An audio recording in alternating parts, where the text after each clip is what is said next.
So then let's consider first of all, what is a mind in the grip of vicious circles? Well, one of the most obvious instances that we all know is the phenomenon of worry. The doctor tells you that you have to have an operation. And that has been set up so that automatically everybody worries about it. But since worrying takes away your appetite and your sleep, it's not good for you. But you can't stop worrying, and therefore you get additionally worried that you are worrying. And then, furthermore, because that is quite absurd and you're mad at yourself because you do it, you are worried because you worry because you worry. That is a vicious circle. So now, can you allow your mind to be quiet? Isn't it difficult? Because the mind seems to be like a monkey, jumping up and down and jabbering all the time. Once you've learned to think, you can't stop. And an enormous number of people devote their lives to keeping their minds busy and feel extremely uncomfortable with silence. When you're alone, nobody's saying anything, there's nothing to do. There's this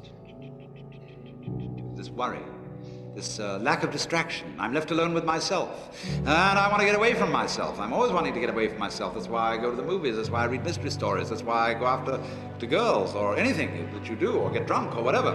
I don't want to be with myself. I feel queer. So, well, why do you want to run away from yourself? What's so bad about it? Why do you want to forget this? Why do you want to become absorbed?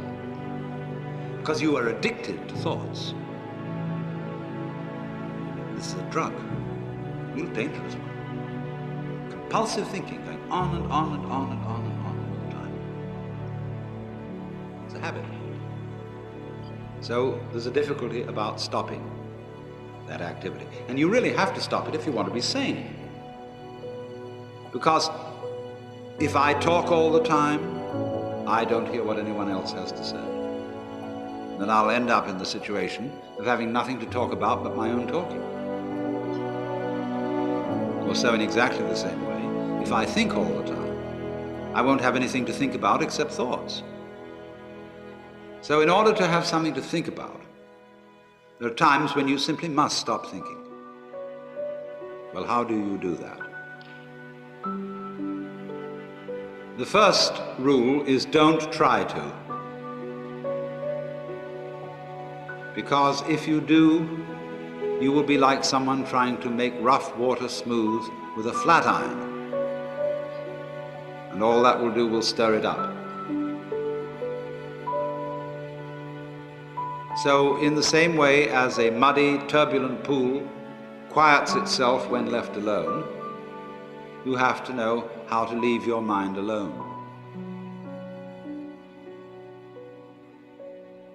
It will quiet itself.